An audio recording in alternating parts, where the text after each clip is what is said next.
हमने अब्राहम के विषय में देखा कि वो किस हद तक विश्वास योग्य बना रहा कि अपने इकलौते पुत्र को भी वो परमेश्वर के सामने अर्पण करने से नहीं झिझका।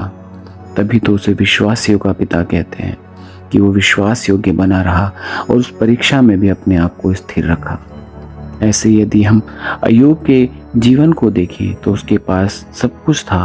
परमेश्वर ने उसे हर एक वो आशीष दी थी जो इस संसार में रहने के लिए मनुष्य को आवश्यक है। परंतु जब उसकी परीक्षा हुई तो परमेश्वर ने उससे वो सब कुछ छीन लिया जो उसको दिया गया था। फिर भी उसने परमेश्वर पर दोष नहीं लगाया और वो अंत तक विश्वास योग्य बना रहा। उसके परिवार के एक एक सदस्य मर चुके थे, पत्नी छोड़ के चली गई, शरीर में पीड़ाएं थी, उसके बावजूद भी वो परमेश्वर के प्रति विश्वास योग्य बना रहा। और उसने यही कहा कि जिस ईश्वर से हम सुख लेते हैं क्या हम दुख नहीं ले सकते। परमेश्वर ने दिया, परमेश्वर ने लिया, और वो विश्वास योग्य बना रहा।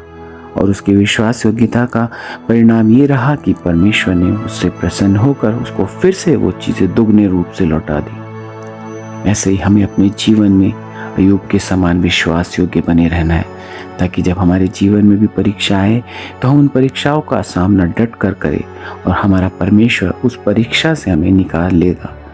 क्योंकि परमेश्वर ने कहा है कि तुम किसी ऐसी परीक्षा में नहीं पड़े हो जो सहने के बाहर है।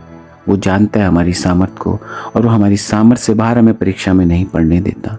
बस आप विश्वास योग्य बने रहे, परमेश्वर मार्ग निकालेगा। हालेलुया। God bless you.